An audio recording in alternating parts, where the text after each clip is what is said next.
아, 새롭게 오신 분 있어 반갑습니다. 예, 성경 통독을 잘하고 계시지요? 예, 그렇습니다. 오늘 성대부가 좀 적게 온 것 같으네. 시험 때라고 듣긴 했는데.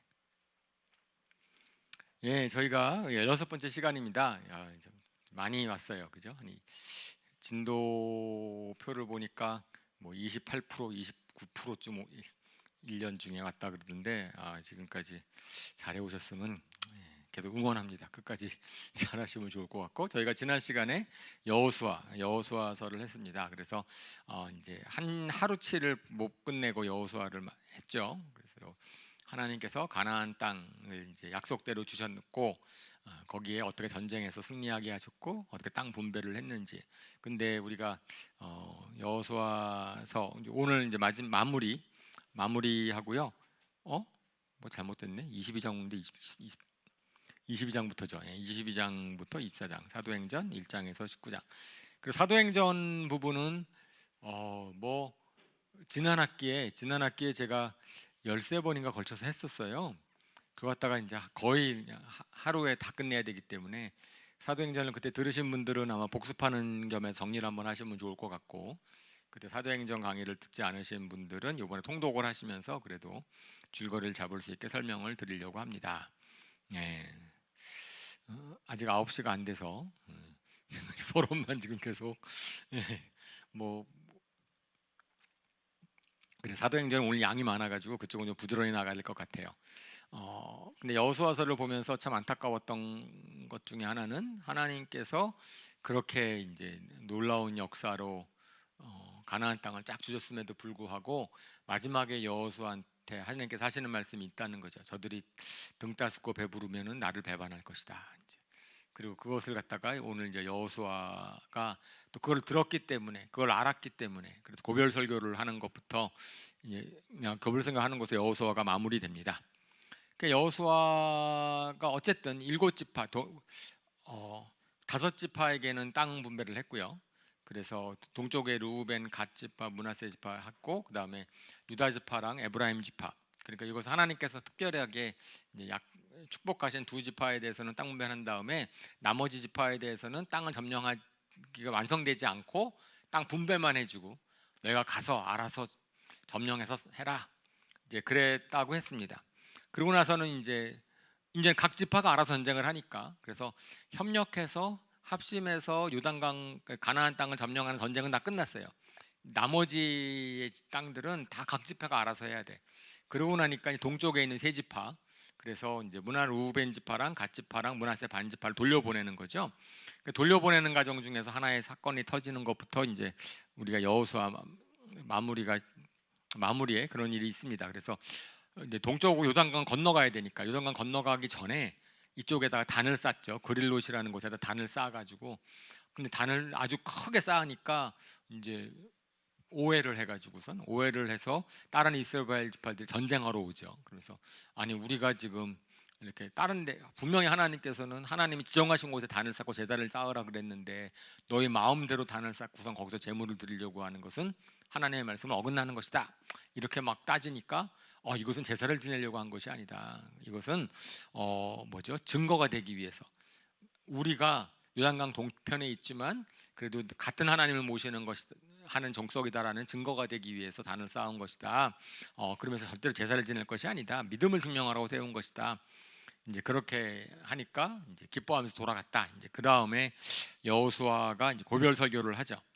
그러니까 여호수아가 고별 설교를 하면서는 그러면 계속해서 이제 여호수아가 그들에게 뭐죠? 하나님이 어떠한 분이 이제 쭉 고별 성교하는 내용이니까 하나님께서 어떻게 역사에 오셨고, 그리고 가나안 땅을 유업으로 주셨고, 그 다음에 이제 앞으로 싸울 전쟁이 남아 있으니까 지금까지 싸우신 하나님께서 앞으로도 너희를 위해서 그렇게 싸우실 것이니까 염려하지 말아라. 너희가 할 것은 하나님이 말씀하시는 계명만 잘 지키면 된다. 하나님께 우리가 충성되기만 하면은 괜찮다라고 하고, 사실은 가장 중요한 게 우상 숭배를 경고해요. 그래서 아주 여호수아서의 24장 마지막 장은 굉장히 유명한 장입니다. 여호수아가 얘기를 할 때 이러죠. 나는 모르겠다. 나는 너희는 어떻게 될지 모르지만은 나는 우리 하나님만 섬길 것이다. 그러니까 이제 이스라엘 백성들이 우리도 하나님만 섬기겠다고 이제 그렇게 얘기하는 것으로서 여호수아서의 고별 설교가 끝납니다. 그래서 이제 그것에 대해서 이스라엘 백성과 여호수아가 이스라엘 백성 자기가 이제 곧 죽을 거니까 자기가 죽기 전에 다시 한번 그들로 하여금 언약을 맺게 해요. 그래서 이방신을 버리고 주님만을 섬길 수 있도록 언약을 맺고 그다음에 세겜으로 모든 지파를 불러가지고선 언약을 세우고 그 다음에 거기다 돌을 하나를 갖다가 주님의 성소 곁에 있는 상수나무 안에 물으면서 이렇게 얘기를 하잖아요. 이 돌이 다 들었다. 너희가 언약하는 말을 다 들었으니까 그 돌을 우리가 땅에 묻는다. 그래서 이거는 이제 너희가 하나님께 언약한 것을 지켜라. 라고 이야기를 하고 여호수아서의 끝부분에 이렇게 얘기를 합니다. 여호수아 사후에도 하나님의 일을 경험한 세대는 하나님을 섬겼다. 눈으로 직접 가나안 땅 전쟁에서 하나님께서 역사하신 것을 본 세대가 살아있는 동안에는 하나님을 섬겼다.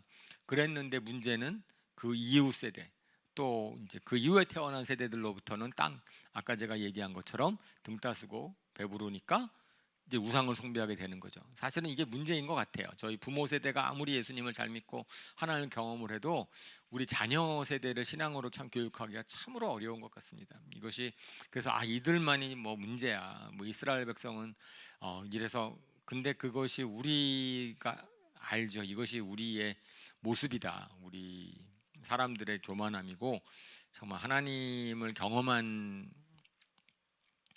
세대는 그래도 괜찮은데 그 후선 세대들은 어떻게 그럼 하나님을 알려줄 것인가? 신명기에서도 그게 숙제였어요. 신명기에서도 하나님께서 모세한테 계속해서 뭐죠? 뭐 옷자락에도 달고 머리카락에도 달고 뭐 집안에도 들어올 때가 다 보이게 하고 하나님의 말씀을 계속 갈려줘라. 그래도 그런데도 불구하고 그렇게 배워도 종교적이 될지언정 하나님을 사랑하게 되지 않는 것 같아요. 사람들이 종교성 있게 만들 수는 있을지는 몰라도 그죠? 근데 참 그게 어렵다라는 것을 결국은 고난을 통해서 실패를 통해서 이제 하나님께 연단을 통해서 하나님께서 우리를 성숙시켜 가신다라는 것을 우리가 깨닫게 됩니다. 자, 이제 구약은 잠깐 쉬고 우리가 구약을 갖다 신명기부터 여호수아까지 쫙 달려왔으니까 그 다음에 사도행전으로 넘어가서 이제 사도행전도 역사죠. 이제 그렇습니다. 사도행전의 내용이 정말 방대해서 우리가 좀 중요한 게 너무나 많고 사도행전은 신약의 교회가 어떻게 시작되었고 어떻게 성장해왔고 그 다음에 신약 시대에 이제 성령님께서 어떻게 역사해 오셨는지를 갖다가 다 말씀해주고 있는 그런 책이죠. 그래서 꼭 다른 서신서를 읽기 전에 꼭 읽어야 되는 그 신약 성경의 서신서를 잘 이해하기 위해서는 꼭 알아둬야 될 책입니다. 저자는 우리가 누가복음 할 때 얘기를 했어요.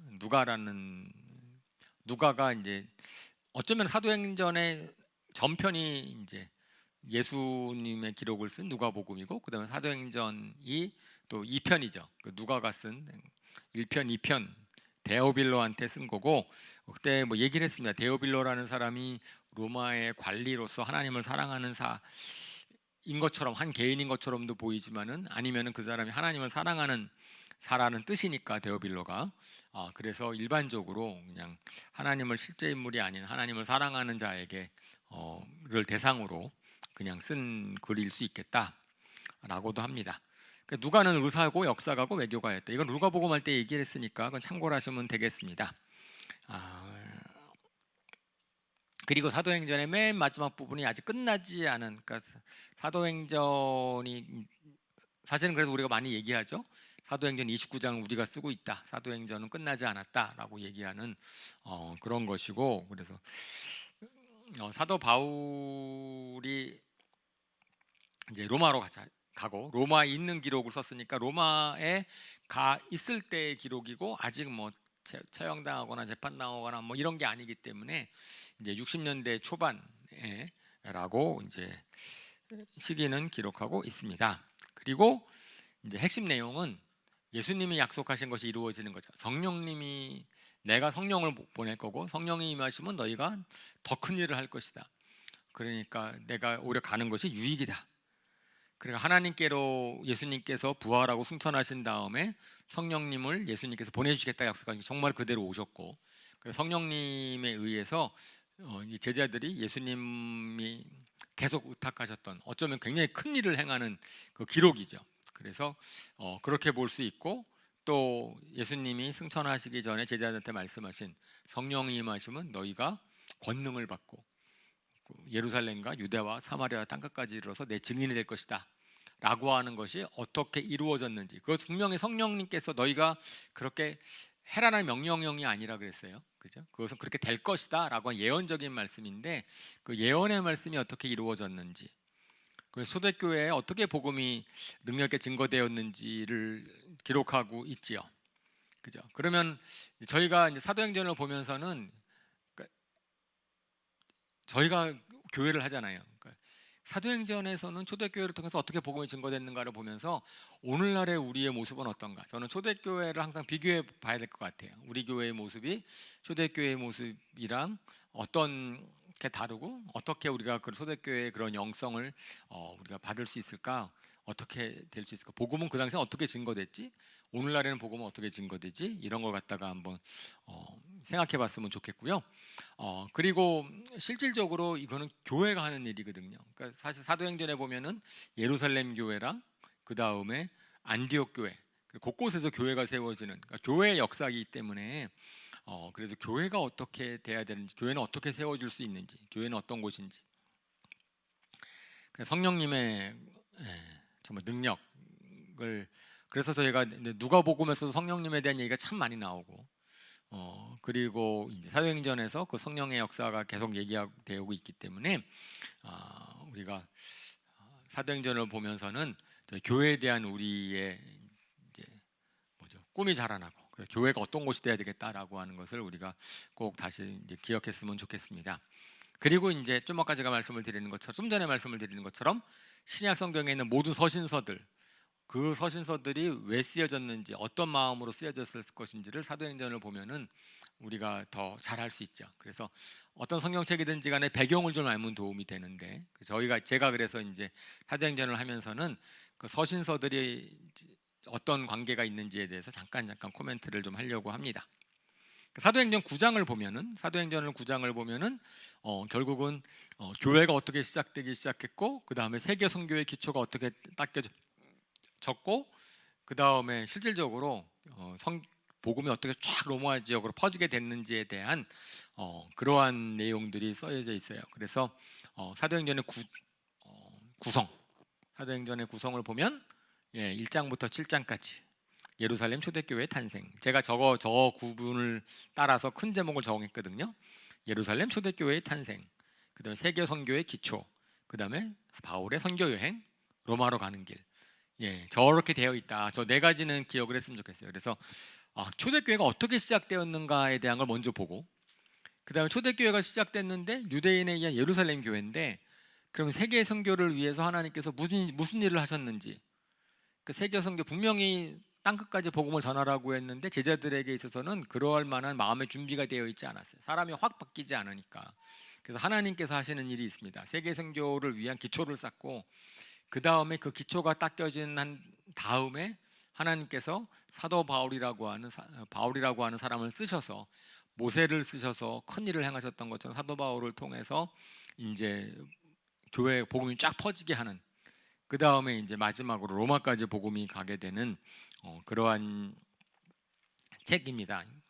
그래서 앞부분의 주인공은 예루살렘 교회니까, 그 예루살렘 교회 주인공은 사도들에 대한 얘기가 있고, 그 다음에 중반부 이후는 사도 바울에 대한 이제 중심으로, 사도 바울의 사역으로 중심으로 기록이 되어 있죠. 자, 그래서 이제 사도행전 이제 봅시다. 예루살렘 초대교회의 탄생.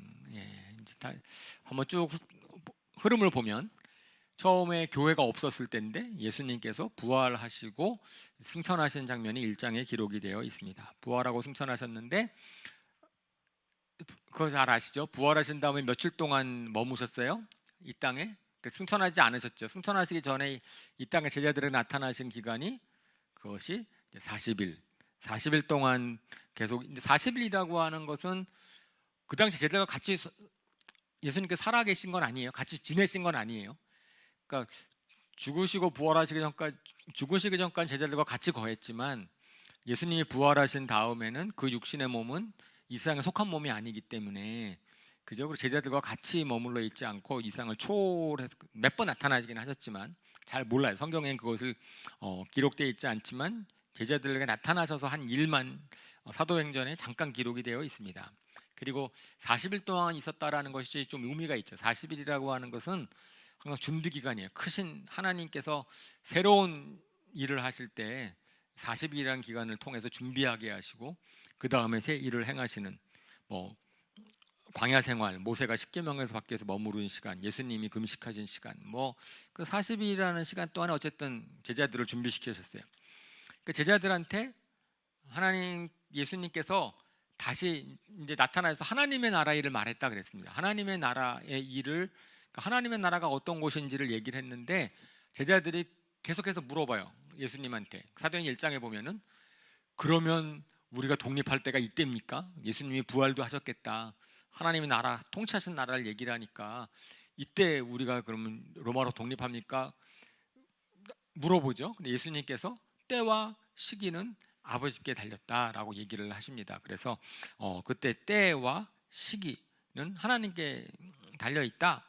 그래서 때와 시기가 크로노스랑 카이로스다. 그래서 시기는 특별한 하나님의 역사가 일어나는 그 시기의 카이로스는 당연히 하나님께 속한 거고 그 다음에 때에 대한 역사의 주관자도 역시 하나님이시다라는 것을 때와 시기는 하나님이 정하신다라고 알려주시면서 이제 딱 주시는 게 그러니까 그런 거에 관심 갖지 말고 너희가 사도행전 1장 8절에 제자들에게 사명을 주시죠.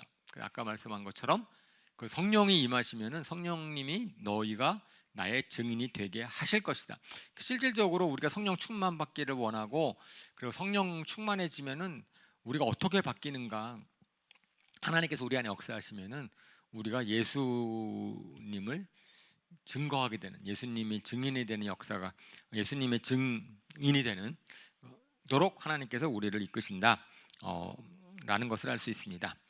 그래서 이제 증인이라는 것이 이제 우리 사도행전 공부할 때는 알게 되지만 그것은 마터라고 마르티스라고 해가지고선 이거는 증인된다라고 하는 것은 생명 걸고서도 부정할 수 없게 우리는 예수님의 순교도 각오하는 증인. 그러니까 증인이라고 해서 너무나 확실해서 그것을 부정할 수 없는 거죠. 부정하려면 목숨까지 걸고서라도 부정하지 않게 하실 것이다. 그러면서 이제 승천하시는 것을 보여주셨어요. 승천한 거 보여줬는데 그것은 멀리 우주 멀리 간 게 아니고 그죠? 승천하셨다라고 하는 것은 이제 다른 차원의 세계로 가신 거죠, 그죠? 하늘로 올라가서 다른 차원의 세계로 가셨는데 결국은 우리 가까이 계시는 거예요. 그러니까 눈에 보이지 않지만 하나님 하늘나라로 가셔서 영적인 나라로 가셨다. 이게 그렇게 하신 다음에 그 다음에 이제 예수님께서 제자들에게 얘기하신 게 중요한 얘기하신 게 있습니다. 내가 부활한 거를 봤지만 내가 부활했다는 부활의 증인되는 것은 너희의 능력이나 너희의 의지로 되는 것이 아니니까 기다려라. 성령님이 임하실 때까지 기다려라 라고 얘기를 합니다. 그러니까 너무 엄청난 일인데 예수님이 부활하셨던 것이 근데 그 예수님의 부활의 증인되는 것은 우리의 의지나 우리의 뜻이나 우리의 기분으로 되는 것이 아니다. 그래서 성령님이 임하실 때까지 기다려라 라고 얘기를 했고 그래서 실질적으로는 제자들이 그 말씀을 듣고선 마가의 다락방이라는 곳에서 120명이 모여서 합심해서 기도하고 잘 아시는 것처럼 10일이 지난 다음에 오순절날 성령님이 강림을 하십니다. 그러니까 이것은 뭐죠?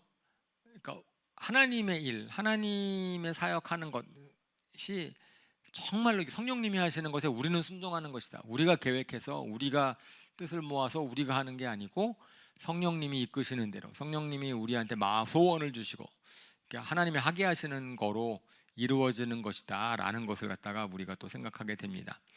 그래서 일단은 뭐죠? 기도한 거예요. 그러니까 기도는 왜 했어요? 성령님이 강림하시도록 성령님이 역사하시도록. 저는 우리도 오늘날에 있어서 교회가 뭔가를 하려고 했을 때에는 일을 막 계획하고 뭐 하는 것보다는 일단은 성령님이 인도하심인지를 분별하는 게 꼭 중요한 것 같아요. 뒤에 계속 나옵니다. 예, 성령님이 인도하시는 것, 성령님이 하시도록 이제 같이 뜻을 모아서 기도하는 것들이 기도하면서 하나님의 뜻을 확인하고 그 다음에 이제 이루어지는 거죠. 그래서 유명한 120명이 모였는데 거기에 특별하게 중요한 사람들이 제자들뿐 아니고 예수님의 가족들도 모였고 그리고 그 부활의 증인들이 모여 있어요. 그리고 그곳에서 그들이 기도했지만은 그 과정 중에 한 것이 뭐냐면은 이제 사도를 뽑죠. 그 마띠아라는 가룟 유다를 대신해서 신약 시대 원래 12지파가 이스라엘 전체를 이스라엘의 백성을 전체를 나타내는 것이기 때문에 12제자를 예수님께서 뽑으신 것을 갖다가 존중을 해서 우리가 한 명의 사도를 더 뽑자라고 합니다. 사도의 자격으로 예수님을 따라다녔던 사람.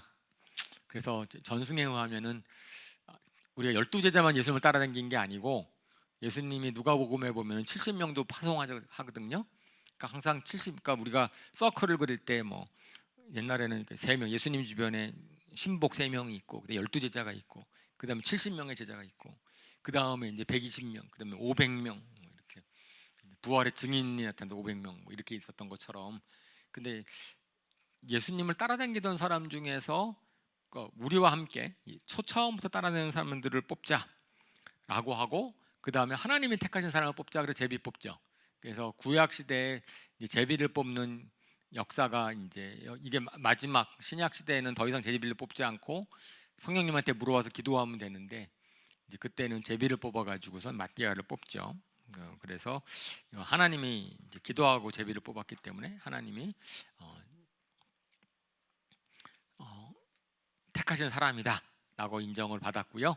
전승에 의하면은 마띠아라는 사람 여기만 나오고 다른 데는 안 나오니까 잘 모르는데 에디오피아에서 전도 활동을 하고 그도 순교했다고 합니다. 그거는 다른 이제 성경이 아닌 다른 기록에 의하면 그러니까 마띠아라는 사람을 뽑습니다. 자, 이제 그 다음에 오순절에 성령 강림하시는 것 이제 그것이 이제 초대교회 탄생 안에서 가장 이제 사도행전에서의 가장 중요한 사건이죠. 뭐 세찬 바람 부는 소리가 있고 강한 힘이 온 집을 감쌌지만은 실질적으로 불의 혀들이 각 사람에게 임했고 제자들이 방언으로 말하기 시작을 했고 그래서 오순절에서 타지에서 온 사람들이 전부 다 놀래버려 가지고선 그러니까 하나님께서 오순절까지를 기다리신 이유가 있는 것 같아요, 그죠? 왜냐면 이 역사를 벌리기 위해서 방언을 통하여서 사람들에게 복음을 전하기 위해서 그래서 오순절 기간에는 왜냐하면 사람들이 모이니까 전 세계 디아스포라 유대인들이 오순절에는 예루살렘으로 모이니까 예루살렘으로 모였을 그때 마침 성령님이 딱 임하셔가지고선 복음이 곳곳으로 퍼지게 만드는 하나님의 이게 시기 이게 카이로스죠. 하나님의 때 언제 성령님이 임하셔서 무슨 일을 하실지는 제자들은 아무도 몰라. 그런데 딱 일어나고 났더니 나중에 무릎을 치게 되는 거죠.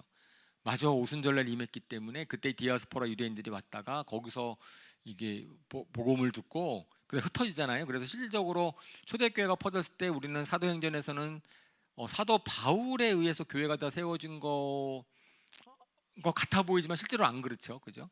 제자들이 쫙 퍼져가지고 곳곳에 이미 교회가 시작이 됐어요.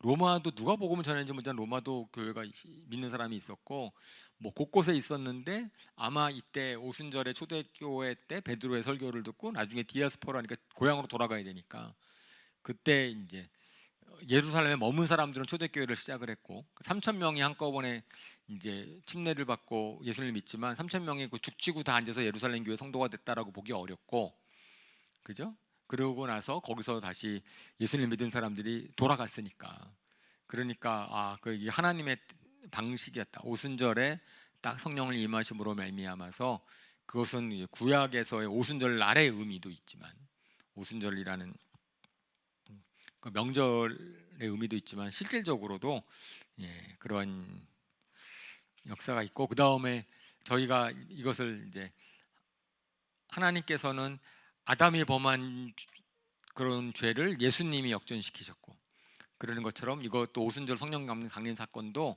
이렇게 얘기를 하죠. 그러니까 뭐죠? 바벨탑에서 하나님을 대적해 가지고선 언어가 확 나눠졌었는데 그 다음에 이 오순절날을 통하여서 이제 성령 안에서 사람들이 소통할 수 있게 됐다. 바벨탑 이후에는 사람들이 말이 안 통하니까 소통이 안 됐거든요. 그래서 소통이 안 돼서 막 말이 나눠져 있었었는데 이제는 오순절날 성령님의 강림하심으로 말미암아서 말이 안 통하는 사람들이 소통할 수 있는 방법이 생겼다는 거예요. 모든 장애물들이 사라지고 주님 안에 소통할 수 있게, 성령 안에서 소통할 수 있게 됐다. 그래서 이것도 그런 의미도 있다. 라고 이제 설명도 합니다. 자, 그리고 이제 베드로가 그걸 설명을 하는 거죠. 베드로가 이제 싹 설명을 할 때 이제 사람들이 놀래니까 그때 베드로가 나서서 이것은 요엘서 예언의 성취다. 마지막 날에 성령이 모든 사람에게 임할 것이다. 라고 얘기를 합니다. 근데 여기에서 내가 성령 영을 부어주리니 하면서 하나님께서 예언을 하신 건데, 이 부어주리는 그러면 그 한 번의 사건이냐, 그러니까 한 번에 오순절날 성령 강림 사건으로 요엘서의 예언이 다 끝난 거냐? 그렇지 않고 이것을 부어주리라고 하는 것은 계속되는 사건의 단어를 썼다고 해요. 그래서 요엘서에서 나오는 표현 단어는 그 이후로 계속해서 이제 부어지고 있다라고 하는 것이고, 성령님의 강림하심이라고 하는 마지막 날, 이것이 말세인데, 그죠? 우리가 말세인데 우리가 이제 신약 성경에서의 말세의 의미는 그거잖아요. 뭐죠? 예수님이 초림하신 다음부터 부활하신 다음부터 다시 예수님 재림하실 때까지의 기간은 전부 다 말세죠. 그래서 예수님이 오신 후부터 지금까지 앞으로 재림하실 때까지의 그 기간 동안에는 이제는 하나님께서 성령을 부어주셔서 성령의 역사가 성령의 시대가 열린 거죠. 그러니까 성령의 시대가 말세예요. 그러니까 예수님이 오신 이후에 성령님이 오신 다음부터의 시대가 말세이고, 그리고 이제 우리가 그 베드로가 여러 차례 설교를 하고 이제 사도 바울이 또 설교를 하고 하는데, 거기에 그거는 메시지는 그거죠. 예수님이 부활하심으로 말미암아서 그리스도가 주로 확증되셨다. 그런데 그런 예수님이 이미 기적과 표징을 많이 행했는데 너희들이 그 예수님을 죽였다. 그랬더니 하나님이 살리셨다. 하나님이 살리셨다. 그리고 우리가 그 일의 증인이다.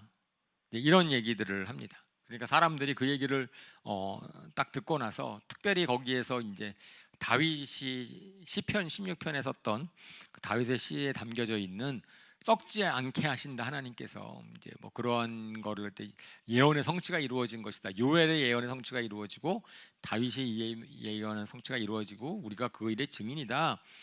라고 얘기하죠. 사실은 저는 이제 이것이 사람들에게 감동을 주거든요. 그러니까 오늘날도 마찬가지죠. 복음이 증거될 때 그러니까 우리가 증인입니다. 제가 예수님에 대한 증인입니다. 라고 고백하는 것에 능력이 있죠.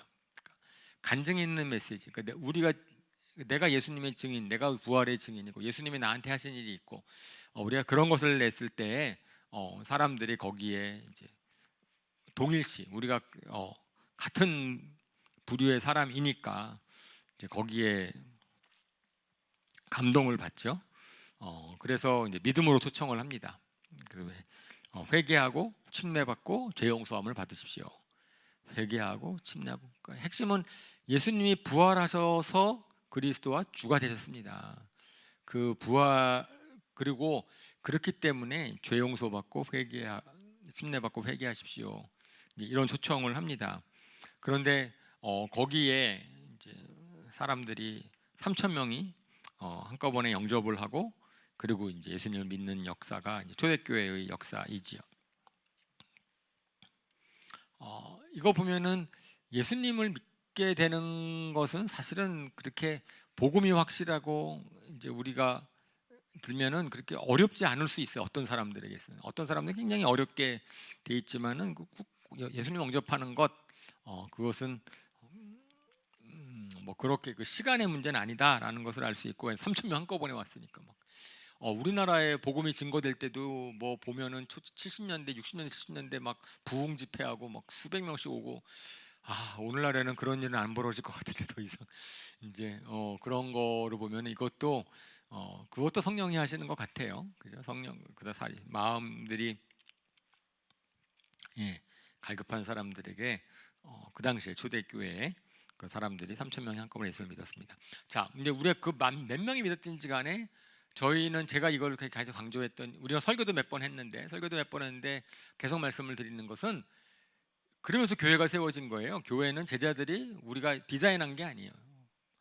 교회는 이래야 된다라고 해서 구조를 짜고 체계를 만든 게 아니에요. 그냥 사람들이 모였어요. 모여가지고선 그냥 모이다 보니까 자연스럽게 그들 가운데서 그냥 예수님을 통해서 배운 것들 하다 보니까 그 교회의 모습이 된 거죠. 그러니까 교회라고 하는 것은 그냥 그야말로 이것은 뭐 조직체도 아니고 어떠한 건물도 아니고 사람들의 모임, 성령님의 역사로 말미암아서 사람들이 모였더니 거기에서 자연스럽게 말씀 공부를 하게 되고, 자연스럽게 기도하게 되고, 자연스럽게 교제하게 되고, 자연스럽게 복음을 전하게 되고, 이 네 가지가 아주 잘 섞여 있는 거예요. 당연히 말씀을 배우고 싶어지겠죠. 내가 믿는 바가 뭔지를 알아야 되니까.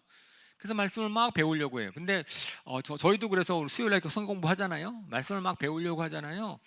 그런데 이렇게 왜 말씀을 사람들이 이렇게 관심이 별로 없지? 별로 안 배우고 싶어 하지? 내가 믿는 바가 뭔지, 내가 뭘 믿어야 되고, 내가 도대체 뭘 하나님 약속하셨고, 그런 거는 알고 싶어져야 되지 않나? 그럴 것 같지 않으세요? 그러니까 여기 그런 분 있겠죠. 그래서 말씀에 대한 그래서 알고 싶어하는 사람, 내가 그걸 믿는 건데, 내가 말씀을 믿는 건데, 도대체 말씀에 뭐라고 쓰여 있는지 알아야지 내가 믿지. 뭐 그러는 거.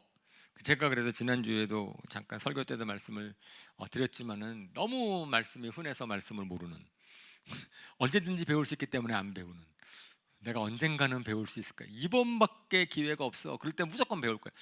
이당 초대교회 당시에는요, 이때밖에 기회가 없는 거예요. 사도들한테 배우자는 말씀을 배울 데가 없어. 사도들이 가르치면 사람들이 막 배우고 싶어 했을 거예요. 지금은 뭐 아무 때나 배울 수 있다고 생각을 하기 때문에, 지금밖에 기회가 없다. 그랬으면 막 배울 텐데, 그렇지 않을까 모르겠어요. 그렇고 뭐 기도, 이것은 당연히 이거는 하나님으로부터 받아야 되는 거니까 우리가 하나님께 아뢰고, 그리고 성도들 간에 교제해야 되고, 교제는 자연스럽게 그냥 모여온 다음에는 그 사랑으로 교제하는 것, 그 다음에 성찬에 몰두하는 것.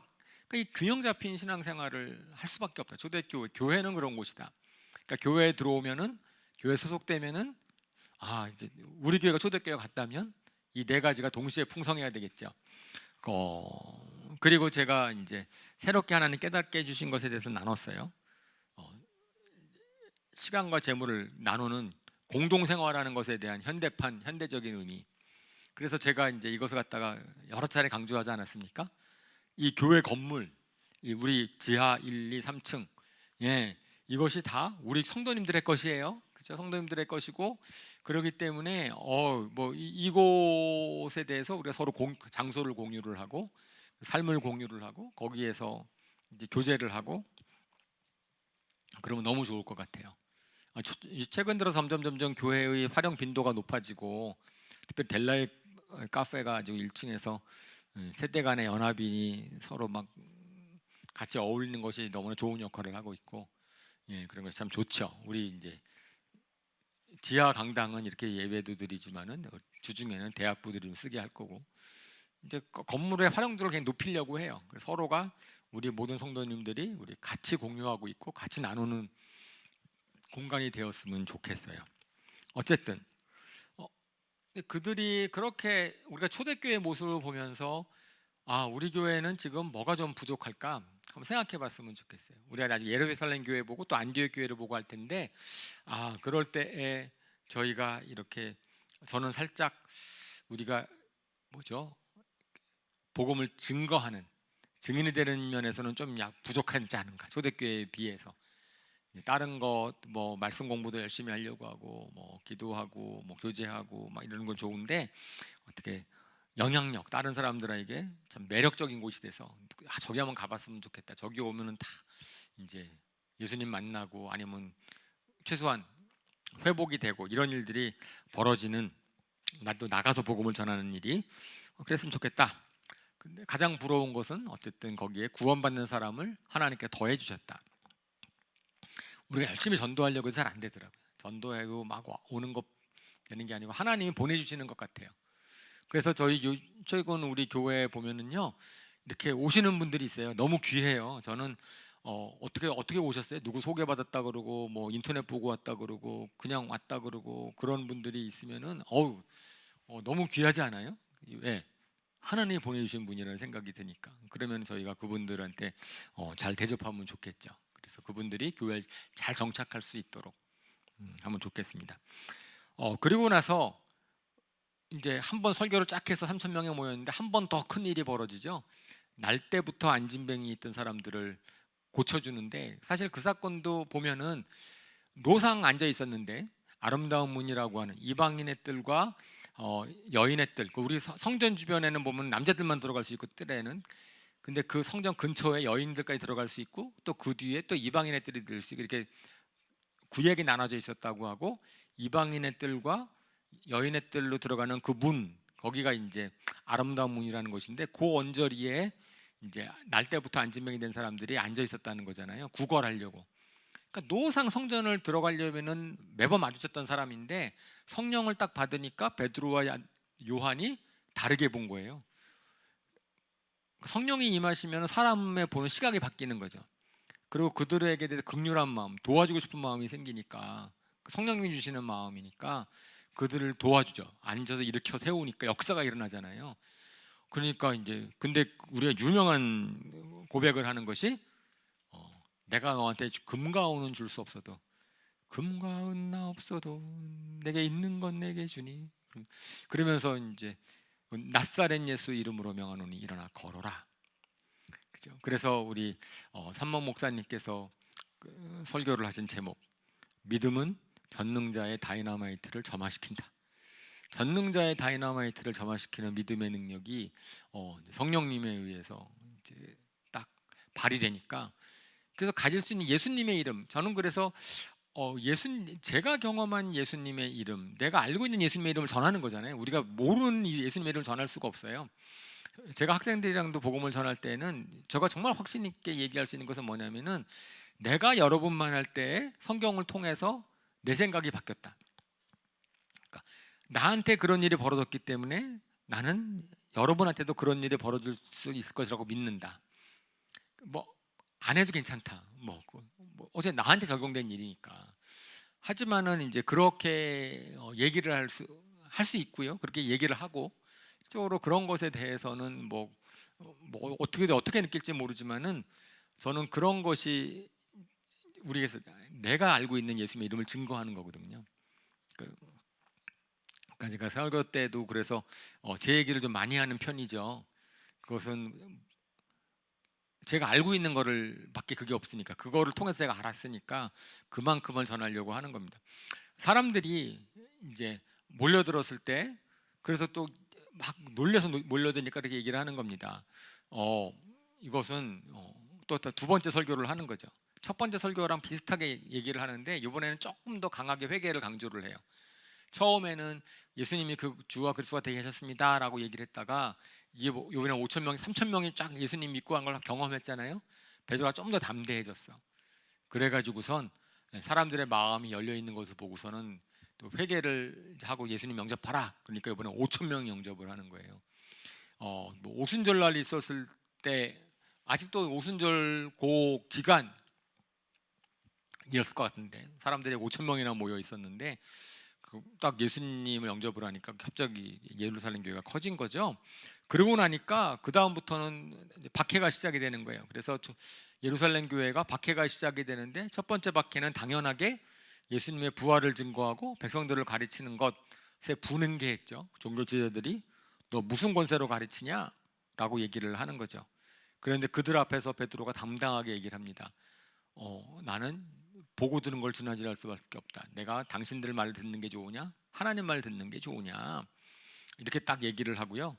그러고 나니까 뭐 정말 고쳐진 안정매가 일어난 사람들이 있으니까 뭐라고 말은 못하고 그래서 복음만 전하지 말아라. 예수님의 이름으로 말하고 가르치지 말라고 명령을 하죠. 근데 방법은 없어요. 그래서 풀려나죠. 풀려난 다음에 확 기도를 하니까 근데 기도의 내용이 또 멋있잖아요. 그래서 박해가 없애달라고 기도하지 않죠. 박해가 없애달라고 기도하지 않고 어떤 박해에도 담대하게 얘기할 수 있도록 그걸 기도합니다. 그래서 우리가 박해당하는 것을 보시 주님이 보십시오. 그러면 끝. 그죠? 그러니까 기도하는 내용이 박해를 없애달라고 기도하지 않았다는 거예요. 박해는 당연히 있을 거고, 그건 예수님도 계속 예언하신 거예요. 예수님도 너 세상이 나를 미워하니까 너희도 미워할 거다. 너희는 박해를 받을 거다. 그거에 대해서 미리 알고 있었기 때문에, 그러니까 하늘에서 보시고, 그리고 그 다음에 우리에게 능력을 더하여 담대하게 말씀을 전하게 해주십시오 라고 나니까 그 다음에 더 담대하게 복음이 증거되는 거예요. 그 외부 박해는 사실은 교회를 강하게 합니다. 근데 실질적으로 위기가 언제 오냐면 아나니아와 삽비라 사건에서 오는 거죠. 그래서 아간의 죄로 말미암아서 아이성에서 패했던 것처럼 신약 성경에서는 이제 아나니아와 삽비라가 위기가 된 거예요.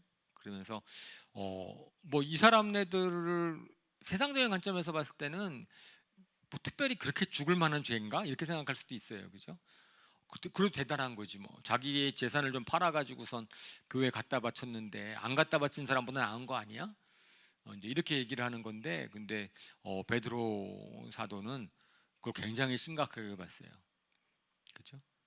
성령을 속였다. 하나님을 속이려고 했다. 근데 이것이 왜냐하니까, 그러니까 아간의 죄로 말미암아서 하나님께서 이스라엘 백성들을 패하게 만들었던 것처럼 이건 위기인 거예요. 하나님 나라의 위기다. 하나님 나라의 위기야. 그 한 사람의 죄의 문제가 아니고 하나님 나라의 위기이고, 그것은 뭐죠? 자기의 욕심을 챙기려고 하는 그러한 욕심을 이제 사탄이 오히려 쓴 거죠. 사탄의 유혹을 받아서. 뭐 사탄이라는 말이 등장하지는 않지만, 하지만은 교회를 속이려고 했던 것, 성령을 속이려고 했던 것이다. 거짓이 얼마나 큰 죄인가. 거짓, 진리의 영이신데 성령님께서는 교회가 거짓 가운데 노출되면은 이거는 시간 문제죠. 교회가 파괴되는 것은.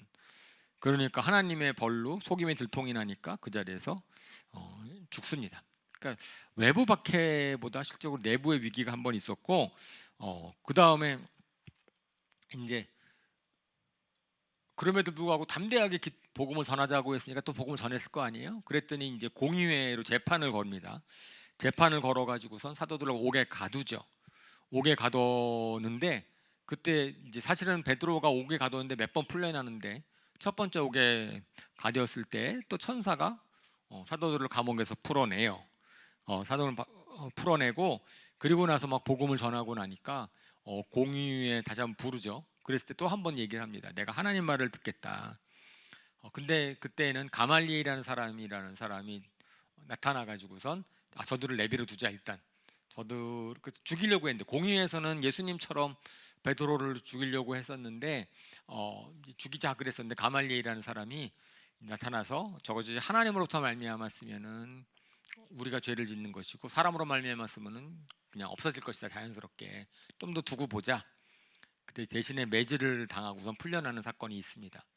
그러니까 이제 예루살렘에서의 핍박이 점점 가중되고 있는 거예요. 그러니까 보시면은 성령이 임하셨죠. 사람들이 모였죠. 거기 교회가 막 성장하고 사도들이 담대하게 얘기하니까 당연하게 이제 핍박이 오기 시작을 하는 거예요. 예수님을 죽인 사람들인데 핍박을 막 오고 있고, 그 다음에 이제 교회 내부가 커지니까 또 이제 두 번째 문제가 생긴 게, 이제는 교회 내부에서 사람들만의 이제 공정성의 시비가 붙은 거죠. 그래서 음식을 나눠주는 데 있어서 유대파 과부랑 그다음에 헬라파 과부가 있는데, 헬라파 과부들이 좀 소홀히 당했다. 그러는 것 때문에 불만이 터져 나오기 시작을 했어요. 그러니까 교회가 하나 되는 데 있어서 자그마한 불공정의 시비가 거니까, 그래서 이것도 큰 문제가 되니까, 그러니까 사도들이 이제 우리가 이것을 해결하기 위해서 집사를 뽑자. 그래가지고선 7명의 집사를 뽑는 사건이 또 나오고, 그런데 거기에서 그 문제를 해결하기 위해서 헬라파 과부들의 편에 설 수 있는 사람들을 집사로 뽑았다는 것이 또 의미가 있죠. 그래서 이제 약한 자의 문제이기 때문에 헬라파 과부를 편에 들 수 있는 헬라어를 이름이 헬라 이름을 갖고 있는 사람 집사 7명을 뽑아요. 그리고 거기에 있어서는 그 집사를 뽑을 때에 자격 요건으로 성령과 지혜가 충만한 사람, 말씀과 지혜, 성령이 충만한 사람이 그때 있고요. 그러니까 성령과 말씀이 충만한 사람, 성령과 말씀이 충만한 사람. 그러니까 성령과 말씀은 항상 같이 가죠. 제가 지난주 설교 때도 말씀했지만은 붙어 있다. 물관과 채관 얘기를 했잖아요. 그러니까 성령과 말씀은 같이 역사를 합니다. 왜냐하면 성령님께서 말씀을 생각나게 하시는 분이시고 말씀을 적용하게 하는 분이시니까. 근데 그 말씀이 있으면 그 믿음과 성령에 충만한 사람, 성령과 지혜가 충만한 사람, 그리고 교회가 선출을 해요. 사도자가 지명을 하지 않았어요. 그러니까 인정받은 사람. 나중에 그래서 디모데서나 디도서에 보면은 집사의 자격으로 봤을 때는 그 공동체가 인정한 사람입니다. 리더십이라는 것은 그냥 뭐죠? 그 밑에서 인정받는 거죠. 그리고 섬기는 종이라고 디아코노스라고 집사가 됐고요. 자, 근데 그 집사 중에 한 명인 스테반의 얘기가 나오죠. 스테반이라는 사람이 스테파노스라는 이 이름은 면류관이라는 이름이래요. 근데 실질적으로 그 스테파노스 면류관이라는 이름을 가진 스테반이 제일 먼저 첫 번째 순교자가 됩니다. 그래서 이제 사람들이 사도들은 못 죽이니까 그 대신에 이제 스테판을 죽입니다. 제목으로 스테판이 담대하게 나가서 복음을 전하니까 성령 모독죄, 그러니까 예수님한테 쓰인 제목 그대로 뭐 신성 모독죄인데 구체적으로 성전 모독, 그다음에 모세 율법을 모독했다. 이렇게 얘기하니까 스테반이 쫙 변명을 하는데 그래서 사도행전 1장에 스테반의 설교를 딱 들으면 와 끝내줘요. 구약의 요약이죠, 그죠? 그러니까 구약의 역사를 갖다가 쫙 요약을 하면서 거기서 핵심적인 것만 딱 얘기를 하는데 그것은 하나님이 한 장소에 얽매이지 않으셨다. 그러니까 성전 모독한다 그랬을 때 내가 성전 모독한 거 없다. 하나님은 무소부지하신 분이라고 구약 성경이 얘기를 했다라고 얘기를 하는 거고 그 다음에 사실 율법을 지키지 않은 것은 당신들의 조상들이다. 당신들이 얼마나 많은 예언자들을 죽였느냐. 그러고 나니까 이제 스테반이 이제 돌로 침을 당하는데 거기에 사도 바울이 목격자로 있는 거죠. 이제 그렇습니다. 자, 그렇게 해서 예루살렘 교회가 딱 시작이 된 다음에 그 다음 스테이지로 갈 때에는 스테판이 죽은 다음부터 시작이 되죠. 제자들이 뿔뿔이 흩어지기 시작을 해요. 자, 그래서 이제 교회가 먼저 예루살렘 교회가 튼튼히 세워졌어요. 교회의 본이 보여졌어요. 교회라는 건 어떤 곳이다라는 것이 보여졌고 그 다음에는 이 교회를 통해서 하나님의 복음을 전해야 되는데 사람이 움직이질 않으니까 하나님께서 스테반의 박해를 통해서 예루살렘 교회에 핍박이 오게 하고 그래가지고 제자들을 흩어버립니다. 사실은 교회 입장에서 봤을 때는 성도들이 한 8,000명, 뭐 5,000명 늘어나 버렸어요. 그러면 그 교회 자체를 갖다 굴리는데 모든 에너지가 다 들 수도 있죠, 그죠? 그 복음을 전하라고 하는 그 사명보다는 눈앞에 있는 현실의 문제가 너무나 많아서, 그러니까 오히려 박해를 통해서 하나님이 흩어버리셨는데, 그리고 박해한 것은 사탄인데, 세상 세력인데, 하나님께서는 오히려 그것을 이용해서 당신의 뜻을 이루셨습니다. 그래서 사탄은 교회를 없애려고, 예루살렘 교회를 없애려고 핍박을 했는데 오히려 그것을 하나님께서는 이용하셔서 전 세계로 복음이 증거되는 거로 했다. 그런 거죠. 그래서 예루살렘의 박해를 사용하셔서 이제 사마리아와 땅끝까지 복음이 전해지는 것을 이루어가게 하십니다. 예루살렘 교회는 절대로 스스로 이방인 전도를 할 수 없었을 거예요. 나중에 보면은 이들이 갖고 있는 선입견들이 많아서 쉽지 않았을 터인데. 그래서 첫 번째로 이제 세계 선교의 기초를 쌓는다는 것은 사도들이나 제자들의 마음을 생각을 바꾸는 거예요. 관심사가 유대인, 하나님의 나라였다가 이제는 이방인도, 사마리아인도. 빌립이라는 사람이 사마리아 땅에 가가지고서는 이제 예수님을 선포하는데 병이 치유되고 막 사마리아 사람들이 마음이 열리니까 예루살렘 교회가 베드로와 요한을 파송을 합니다. 사마리아로 파송을 해요. 빌립 집사가 너무나 사역을 잘한다는 소식을 들으니까 예루살렘 교회가 파송을 하고, 예루살렘 교회가 파송을 한 베드로와 요한이 갔을 때 성령님이 임하시죠. 침례를 받아 성령을 받아요. 그러니까 빌립이 복음을 전했을 때 성령을 받았다야 안 받았다? 아직 안 받았고, 사실은 그러니까 이것은 우리가 그러면 항상 예수님 믿은 거랑 성령 받는 거랑은 좀 다른가? 근데 그렇게 해석을 하지 않고 이것은 누구냐면은 그 사마리아 사람들을 위한 것이 아니고 베드로와 요한, 예루살렘 교회를 위해서 이걸 구별해 주셨다라고 저희가 생각을 해요. 왜냐하면은 예루살렘 교회들은 유대 사람이 아닌 사마리아인도 하나님께서 구원하신다라는 것을 받아들이기 어려울 터이니까 그들이 하나님이 구원받는다라는 증표가 성령이 임하는 거거든요. 나중에 고넬료가 성령 받는 것도 마찬가지고, 그래서 성령이 그들에게 임하셨다라고 하는 것이 하나님이 그들을 우리랑 동일하게 받아주셨다라는 것의 증거니까 베드로가 깨닫게 해주시기 위해서 베드로가 보는 앞에서 고넬 성령이 임하시고, 마찬가지로 여기 사마리아인들도, 그러니까 사마리아인이 받을 때 성령님이 성령을 받았어요. 성령을 받는 걸 보여줬어요. 그래서 제가 그때 얘기할 때도 예수님께서 요한복음에서 제자들한테 부활하신 날 나타나셔서 성령을 받아라, 그러니까 얘기를 하시거든요. 누가복음 성령 받아라라고 얘기를 하세요. 그러면 예수님이 숨을 내쉬면서 성령을 받아라라고 얘기했을 때 제자들이 그때 성령을 그때는 안 받았나? 오순절날 성령 강림했을 때 성령 받고, 그랬을 때 저희가 그걸 좀 구분해서 예수님 믿을 때는 이렇게 드라마틱하게 표가 나지 않지만 성령님은 새 생명 우리한테 주신다, 임재하신 성령님이 있는 거고, 그 다음에 오순절 성령 강림 같은 경우는 임하시는 성령님, 그러니까 우리가 그걸 좀 구별을 해서 하나님의 일을 하기 위해서는 성령의 능력이 임해야 되는 거죠.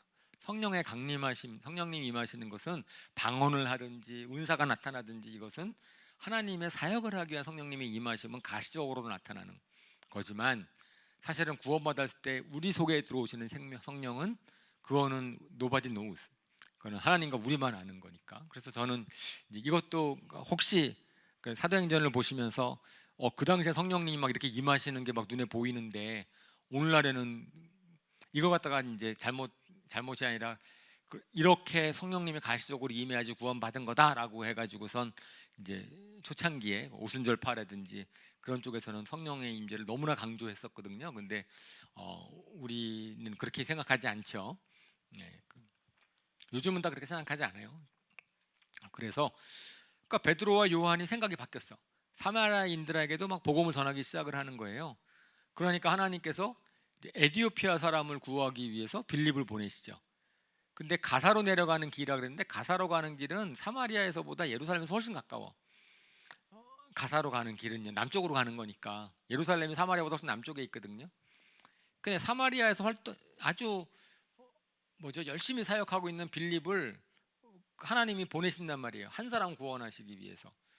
그거를 보면은 사실은 에디오피아 넷이 한 사람은 한 사람이 아니죠. 에디오피아 나라 전체가 있는 거죠. 그러니까 하나님이 보실 때는 빌립을 사마리아에서 열심히 복음을 전하고 있지만 그 빌립을 갖다가 사마리아 사역에서 끄집어내셔서 에디오피아로 보내시고, 그리고 그것은 예루살렘에 있는 사도들이 할 수 있는 일이 아니. 그러니까 빌립이라고 하는 좀 이렇게 이방 문화에 더 열려 있는 집사를 통해서 하나님이 크신 일을 하셨다라고 되어 있고요. 그리고 아마 에디오피아 내시도 솔로몬 왕 때의 그 솔로몬 시바 여왕의 방문 이후에, 그러니까 시바 여왕의 방문 이후에 그래도 아프리카 나라 중에서는 유일하게 에디오피아가 디아스포라 유대인들이 많이 있었던, 정략 결혼도 하고 유대인들이 좀 내려가 있었다 그래요. 에디오피아로.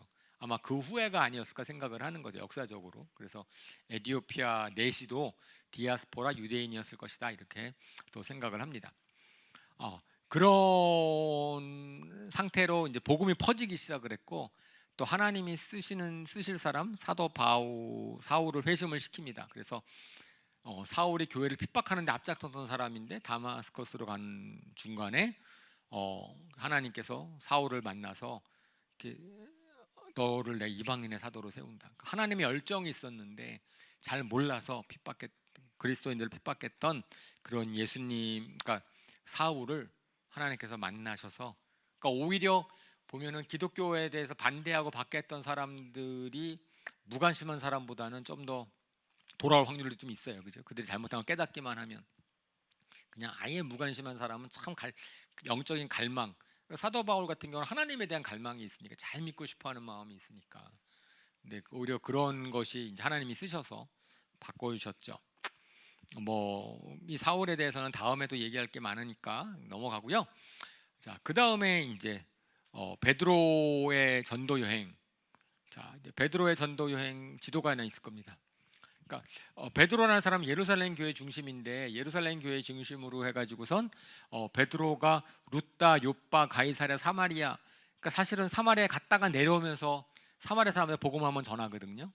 그 다음부터는 이제 베드로가, 예루살렘 교회의 대표사된 베드로는 루따로 가서 애니아를 고치고, 요빠로 가서 죽은 다베다를 살리고, 그 다음에는 거기 있는 요바에 있는 동안에 가이사랴로 가서 고넬료한테 복음을 전하는.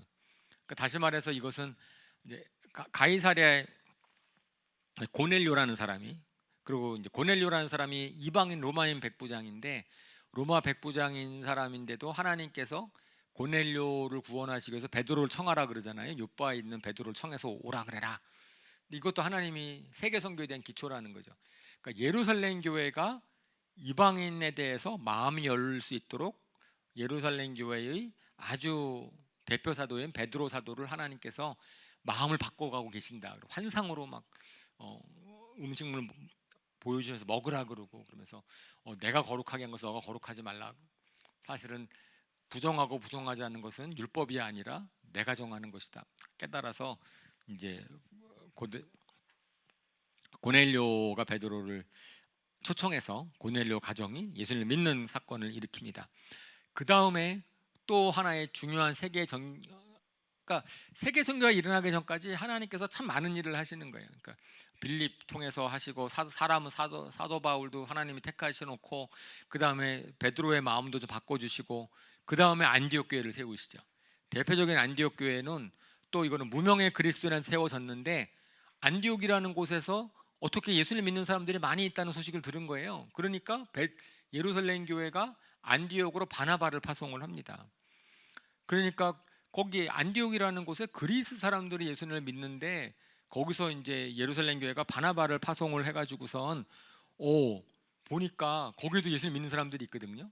그러니까 예루살렘 교회가 이제는 마음이 많이 열렸어. 베드로를, 그러니까 바나바를 보냈더니, 이제 바나바는 정말 이제 아주 온유한 사람이고, 그 사람이 다소에 가서 사울을 끄집어내죠. 아까 사울이 다소에 갔는 얘기는 안 했구나.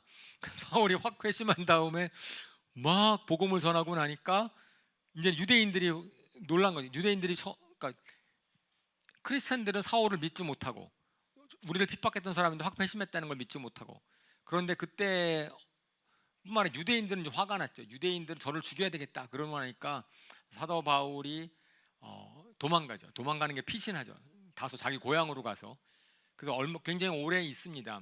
그러니까 이 기간이 뭐 몇 달 있는 게 아니고 몇 년이 있는 거예요. 몇 년 있는데 바나바라는 사람이 그때 사도 바울에 대한 소식을 듣고 다소로 가서 이제 사울을 데려와서 열심히 가르쳐 가지고선 우리가 잘 아는 것처럼 그때 이제 크리스찬이라는 말이 처음 생겨났다. 안디옥에서 제자들을 보고 크리스찬이라고 했다라고 얘기를 합니다. 그 다음에 이제 예루살렘 교회의 핍박이 하도 가중이 돼서 이제는 베드로가 거의 한 번 더 핍박을 받고 죽을 뻔하는데, 그럴 때 이제 하나님께서 다시 한번 베드로를 탈출시키시죠. 근데 예루살렘 교회 모든 신도들이 다 포기하고 있었어요. 베드로는 이번에는 못 살아날 것이다. 그런데도 불구하고 살아나고 나니까 다 놀라는 장면이 하나 나오고요. 그리고 베드로를 죽이려고 했던 헤롯 왕, 이번에는 공의원회가 죽은 게 아니고 헤롯 안티파스가 죽이려고 한 거거든요. 그러니까 야고보 사도를 한번, 사도 중에 한 명 야고보 사도를 순교를 시켰더니 유대인들이 너무 좋아하는 거야. 그러니까 이제 원래는 사도들을 못 건드렸었는데 사도들을 한 명 죽이고 나니까 헤롯이 또 그 당시에 유대인들의 마음을 살려고 베드로도 죽이려고 했죠. 근데 베드로가 구출을 받은 거죠. 이제 그렇게 해서 선교 기초가 되고 나서 이제 마지막 사도 바울의 선교 여행 기록이 쫙 이제 13장부터 나와 있는데, 시간은 거의 5분밖에 안 남아서 근데 이것은 뭐 지도로 제가 대치를 하려고 합니다. 이 부분이 사도행전, 그러니까 저는 뭐 선교 여행이 어떻게 됐다라는 것은 빨리빨리 정리할 거고요. 저는 그 전에 결국 사도 바울에 의해서 교회가 쫙 짓는데 그 전까지의 과정을 좀 더 설명을 드리는 거예요. 안디옥 교회가 어떻게 선교하게 됐는가? 그래서 성령님이 말씀하셨다. 성령님께서 그 교회를 쓰셔서 너희가 바울과 바나바를 보내라, 선교사로 세워라. 그러니까 기도함으로써 교회가 확신을 얻고선 보내죠. 그리고 나서 성령님께서 가라고 하는 곳으로 떠납니다. 선교는 성령님이 하신다. 그리고 선교사도 성령님이 정하신다. 우리가 그래서 아무나 내가 선교사 된다고 해서 무조건 다 선교사로 세우지 않습니다. 우리 교회도 선교를 하겠다고 해도 이제 하나님이 정말 보내시는 것이 교회가 동의할 때까지, 교회가 확신 얻, 그 사람이 확신 얻은 건 중요하지 않고 교회가 같이 확신 얻을 때까지, 그래서 같이 축복하면서 보내면 좋으니까.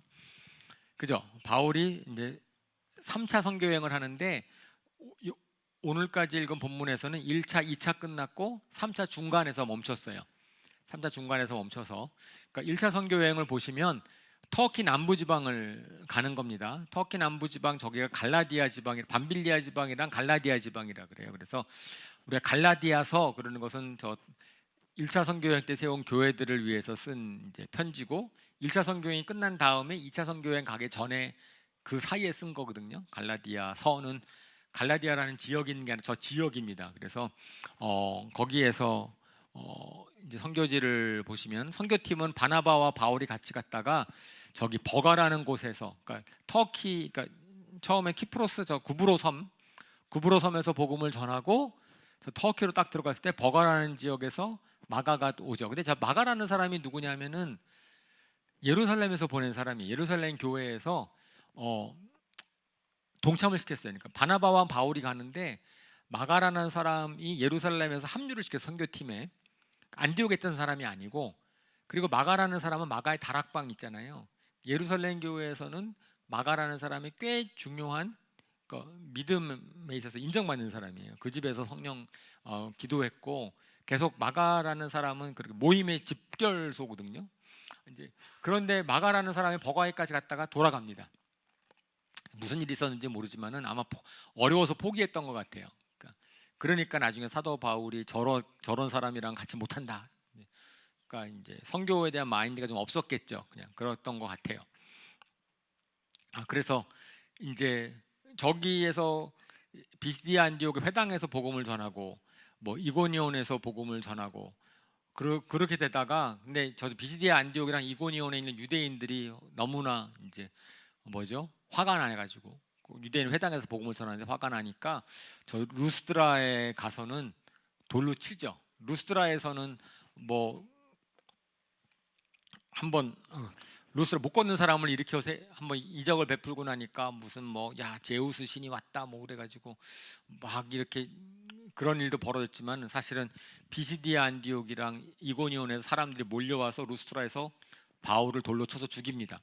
사실 사람들은 죽인 줄 알았죠. 근데 사도 바울이 살아났어요. 일어나가지고선 그 정도로 돌에 맞았으면은 선교를 포기할 만한데 그러지 않고 다시 루스트랑 더베로 돌아가서 복음 전하고, 이고니온, 안디옥, 버가 다시 이제. 근데 저런 거를 보면서 놀라는 게, 한번 갔던 데서 제자들이 바로 생기는 거예요. 사도 바울이 지나가는 곳마다 제자들이 생기고, 그 다음에 그곳에서 나중에 돌아가면서 제자들을 굳게 하고, 그 중에 특별히 루스드랑 더베에서 디모데라는 사람을 얻죠. 디모데라는 사람 저기서 회심을 하고 2차 선교여행 때 저기 이제 디모데를 저기서 픽업을 합니다. 그리고 저 지역에 있는 도시에게, 근데 저 지역은 예루살렘이랑 가까워서 저 갈라디아 지역에서의 가장 큰 위협은 뭐였냐면은 유대주의예요. 그러니까 유대인들의 세력이 셌거든요. 그러니까 저 유대인들이 또 죽이려고 했었고, 그러니까 갈라디아서는 율법도 지켜야 된다. 그러니까 유대인들 중에서 예수님을 믿은 사람들 중에 예루살렘 교회에서 와가지고선 율법에 대해서 막 지켜야 된다고 얘기를 하니까 사도 바울이 갈라디아서를 쓴 거예요. 그러니까 유대주의를 주의해라, 율법주의를 주의해라, 이렇게 쓴 거죠. 그리고 이제 그것을 쓴 것은 이제 저 1차 선교행 끝나고 나서 2차 선교행 갈 때까지는 시간이 좀 있어요. 그러니까 1차 선교행 갔다 오고 난 다음에 유명한 일이 벌어집니다. 그것이 뭐냐면은 예루살렘 공의회라는 거예요. 그러니까 왜냐하면은 바나바와 사도 바울이 선교행 했고, 그 다음에 마가를 보냈었잖아요. 예루살렘 교회에 관심이 있거든요. 그러니까 보고를 하는 거예요. 예루살렘 교회 가서, 예루살렘 교회를 가서 보고를 하는데, 사실은 그 도중에 또 뭐가 있었냐면은, 아까 제가 얘기하는 뭐지? 지도 아직 안 끝났어요.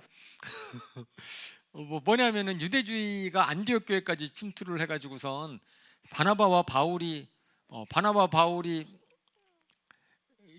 선교여행하는 도중에 안디옥 교회 교인들이 헷갈리기 시작한 거야. 왜냐하면은 안디옥 교회, 예루살렘에 있는 교회 성도들이, 이제 예루살렘에 있는 교회에 있는 성도들이 안디옥 교회로 가가지고선 저 아까 제가 말한 유대주의가 막 위협이라 그랬거든요. 그러니까 유대주의가 위협이니까 그쪽을 제가 보낸 자료 없어요? 그 다음이 갑자기 그래서 이제 예루살렘에 회의를 하죠. 그래서 이제 그러니까 안디옥 교회가 문제가 생기고 나니까 이제 바울과 바나바가 예루살렘으로 가서 이 선교 보고를 하면서 실질적으로 자 이방인들이 맞다. 예루살렘 하고 있어요.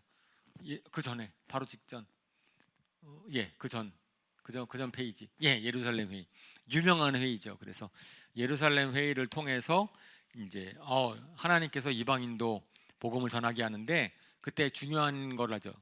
그러니까 이방인한테 율법을 강요하지 말라. 그 대신에 네 가지는 우리가 멀리하도록 해라. 우상하게 더러운 우상 숭배에 바쳐진 음식, 음행, 목매어 죽인 것, 피 이거는 멀리하도록 해라. 그랬을 때 저것은 이제 타협이라는 거예요. 그러니까 율법에 저런 거 하지 말라고 하는 것들은 저걸 지켜야지만 구원을 받는다는 게 아니고 그 다음 슬라이드에 보시면 그러니까 유대인 그리스도인들과 이방인 그리스도인들이 서로 교제하기에 필요한 최소한의 이제 타협안을 제시를 해서 그래서 이방인 그리스도인들은 유대인 그리스도인들을 위해서 우상 숭배나 피나 목매어 죽인 거 이런 거는 음행은 금하고 그 다음에 이제 다른 것들은 이제 서로 저거 네 가지에 대해서는 이제 합의를 해서 그래서 유명한 사건입니다. 저것이 이방인 교회랑 유대인 교회가 서로 합의한 같이 주님 안에서 교제할 수 있는 그런 근거를 마련한 회의고요. 자, 그 다음에 이제 바울의 2차 선교 여행은 지도를 갖고선 다 얘기를 하고 그죠? 다 얘기를 하면은 저기 안디옥에서 떠나는 거예요. 안디옥에서 떠나는데 그때 바울과 바나바가 싸우죠. 마가 때문에 마가를 데리고 갈 것이냐 말 것이냐 하고 싸워가지고 바나바는 마가를 데리고 구브로로 돌아가 그쪽 지역을 선교를 하고 그러니까 이것은 누가가 쓴 거기 때문에 바나바가 어떤 선교 사역을 했는지는 잘 몰라요. 하지만은 많이 하셨겠죠 그분도 나름. 근데 바울은 육로를 통해서 이제 더베, 루스드라, 이고니온, 비시디아 저거는 이제 1차 선교 여행 때 갔던 데를 다시 방문해요. 그러니까 사도 바울은 항상 교회를 세우는 것이 중요하고 교회 사람들을 위해서 다시 한번 이제 방문을 하고 그 다음에 저 에베소 지역을 이쪽 아시아 지역으로 선교를 하려고 막 애를 쓰는데 하나님께서 성령이 막으셨다. 어떤 걸 막으셨는지 잘 모르겠어요. 근데 사람들이 생각을 할 때는 그게 그 당시에 비시디아 안디옥 쪽에서 유대인들이 워낙 강하게 바울을 죽이려고 했기 때문에 아시아 지역이 위험했을 거예요. 선교를 하는데 위험했던 것 같고 그래서 이제 이게 선교도 무모하게 하지 않거든요. 사도 바울이 저기 위험하다 그러면 안 가는 게 맞잖아요. 그래서 그런 것들을 근데 해석을 성령이 막으셨다라고 해석을 하는 아직 그쪽은 때가 아니다라고 이제 그렇게 해석을 하기도 합니다. 그래가지고 근데 오히려 환상을 보고선 드로아 쪽에 갔더니 거기서 환상을 보고선 이제 마게도냐로 건너가라 와서 도우라. 그런데 드로아에 있을 때에 거기에 이제 누가가 합류하는 것 같아요. 그래서 성경에서는 쭉 바울 일행이 그러다가 드로아로부터의 일정에서는 우리는 이런 표현이 나오거든요. 그래가지고선 누가가 사도행전을 썼기 때문에 누가가 저기서 드로아에 합류를 했을 것이다. 그리고 이제 루스드라 더베를 지나면서 디모데를 갖다가 픽업을 하고 선교 동역자로 세우고 그 다음에 빌립보, 데살로니가, 베레아, 아덴, 고린도, 에베소를 거쳐서 오는데 저기서 각각 한 지역에서는 다 유명한 얘기들이 있죠. 빌립보에서는 자주장사 루디아의 가정을 거기 복음을 전하고 근데 빌립보 간수를 갖다 복음을 전해서 매를 수컷 맞은 다음에 감옥에 있었지만은 거기서 찬양하고 오히려 그다음에 빌립보 간수가 자결하려고 할 때 살려내져 가지고선 주 예수를 믿으라 그리하면 너와 내 집이 구원 얻으리라 유명한 말을 해가지고서 살아나고 데살로니가로 갔더니 딱 3주 있었는데 3주 말씀을 전했는데 데살로니 교회가 생겨지는 거예요. 데살로니가 교회는 핍박이 많아서 도망치듯이 도망온 곳이거든요. 3주 있었고 도망치듯이 도망왔는데 그 데살로니가 교회가 나중에 데살로니가 전후서를 보면은 굉장히 믿음이 든든한, 그 사도 바울이 데살로니가 사람들을 생각하면서 항상 마음이, 야, 저런 핍박 가운데서 믿음을 잘 지키고 있을까? 그런 곳이고, 데살로니가는. 베레아는 이제 훨씬 더 신사적이어서 말씀을, 그래서 우리 베레아 학당이라고 김기동 그 목사님이 하는 약간 이단 시대는 그쪽에서 쓰는 곳이 베레아. 그래서 별로 이미지가 그렇지만은 사도행전을 보면은 베레아에서는 성경 말씀을 열심히 가르쳤더니 예수님을 믿더라. 그러니까 말씀 공부를 통해서 예수님을 믿는 사람들이 생겨난 곳이다. 그리고 아테네는 뭐 수도니까 거기서는 철학자들이랑 논쟁해가지고선 이제 거기에서는 교회가 세워지지 않죠. 아테네에서는 교회가 세워지지 않고 몇 명 믿는 사람만 없고, 사실은 아테네는 사도 바울이 거기에 이제 교회를 세우려고 우대했던 게 아닌 것 같아요. 거기서는 주로 누구죠? 디모데랑 자기 이제 동역자들 갖다 기다리고, 신라를 기다리고 자기만 먼저 도망온 곳, 내려온 곳이고, 하나님께서 고린도를 이끄셔가지고 고린도에서 복음을 전하게 하십니다. 2차 선교 여행의 중심지는 고린도이고요. 1년 6개월 동안 지내면서 거기가 교통과 상업의 요지여서 가장 복음이 이쪽 마게도니아 지방이랑 이쪽 아가야 지방에 복음이 퍼지는데, 그리고 전 세계로 복음이 퍼지는데 굉장히 중요한 도시였습니다. 거기서 텐트 메이킹을 했고 브리스길라와 아굴라를 만나죠. 그리고 나서는 이제 에베소를 통해서 오는데, 에베소에다가 브리스길라와 아굴라를 남겨두고 와요. 자기만 이제 안디옥 교회로 오고.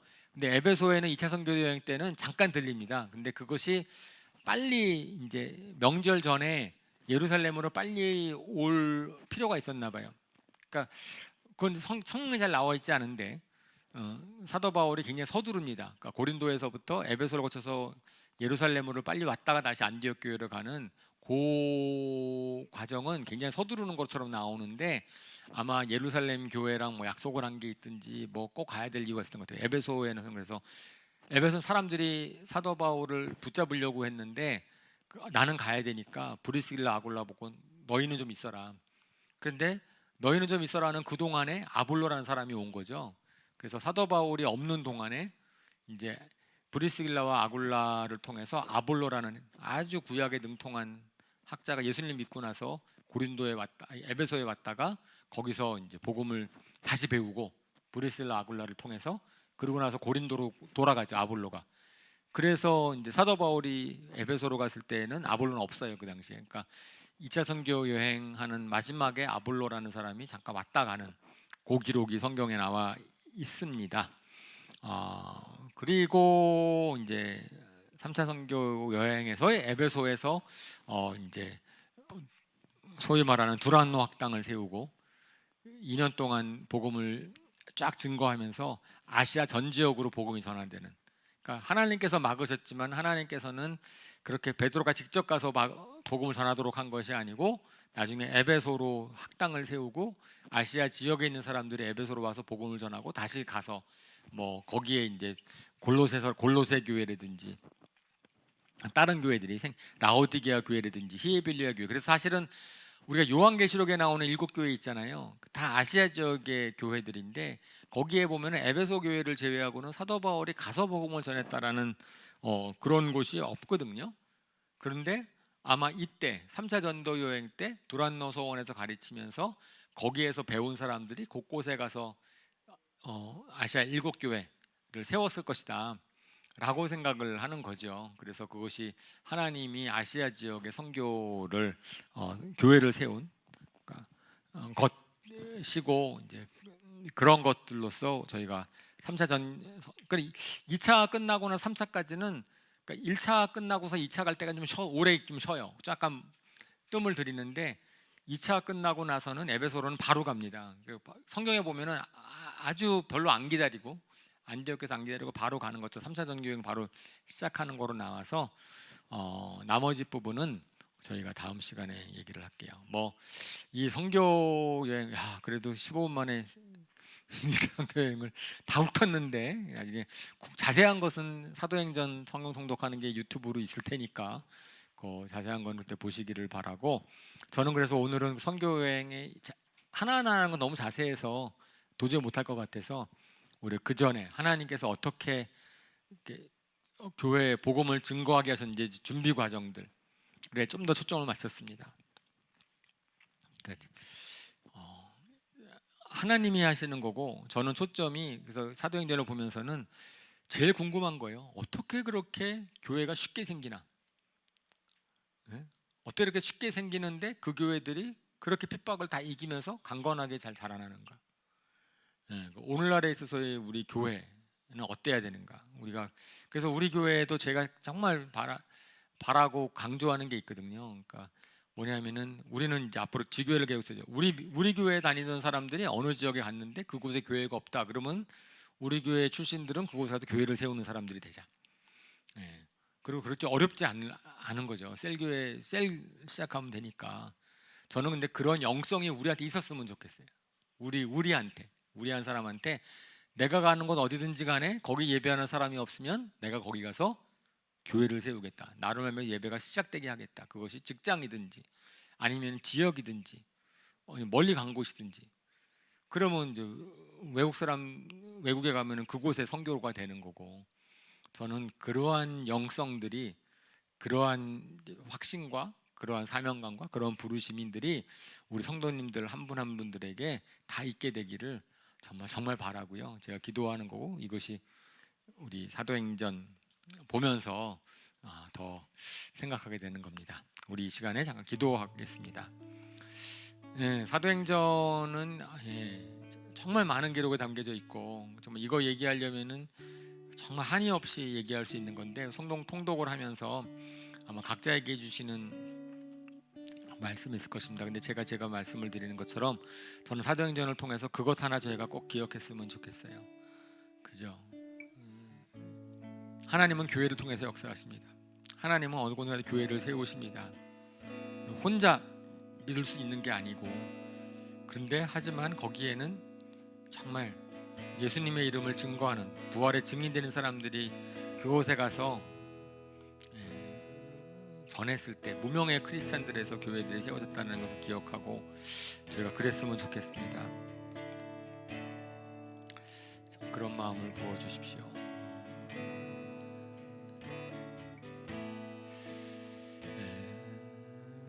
우리 그런 마음을 가지고 이제 마지막 찬양하고 제가 기도하고 마치겠습니다. 그래서 그 찬양할 노래는 아무도 예배하지 않는 아무도 예배하지 않는 그곳에서 주를 예배하리라. 아무도 찬양하지 않는 그곳에서 나 주를 찬양하리라. 누구도 헌신하지 않는 그곳에서 주께 헌신하리라. 누구도 증거하지 않는 그곳에서 나 주를 증거하리라. 내가 밟는 모든 땅 주를 예배하게 하소서. 주의 보혈로 덮어지게 하소서. 내가 선 이곳 주의 거룩한 곳 되게 하소서. 주의 향기로 물들이소서. 내가 밟는 모든 땅 주를 예배하게 하소서. 주의 보혈로 덮어지게 하소서. 내가 선 이곳 주의 거룩한 곳 되게 하소서. 주의 향기로 물들이소서. 아멘. 감사합니다. 주님, 사도행전을 저희가 통독을 하면서 정말 어떻게 기독교가 생겨났고 교회가 생겨났고 복음이 증거됐는지를 보았습니다. 하나님 정말 놀랍습니다. 가는 곳곳 사도 바울이 밟는 그 땅이 주님을 예배하는 땅이 그곳에 교회가 세워지고 거기에 믿음의 사람들이 생겨났습니다. 하늘 그런 역사가 오늘날에도 이루어질 수 있기를 간절히 기도합니다. 하나님 정말 우리 교회가 그런 교회 되었으면 좋겠습니다. 예루살렘 교회처럼 나눔이 있고 정말 아버지 하나님 공동으로 하나님의 공동체를 이루는 교회가 되었으면 좋겠고 안디옥 교회처럼 선교하는 교회가 되었으면 좋겠고 실질적으로 사도 바울이 세운 그 교회 하나하나들처럼 모든 핍박을 이기면서도 믿음을 지키는 성도들이 아버지 하나님 흩어지는 곳이라면 어디든지 가서 복음을 전하는 하나님 복음을 전하고 나가는 곳에 아시아에 7교회가 세워지고 안에 딱 많은 교회가 세워졌던 것처럼 하나님 정말 주님 어느 곳 가든지 간에 주님이 증거하는 믿음의 사람들이 생겨나는 교회 될 수 있도록 역사하여 주시옵소서. 이 모든 것들을 성령님이 하시는 것임을 저희가 알기에 성령님을 초청합니다. 우리 교회 가운데 임하여 주시옵소서. 감사드리며 예수님의 이름으로 기도합니다. 아멘. 아멘. 감사합니다.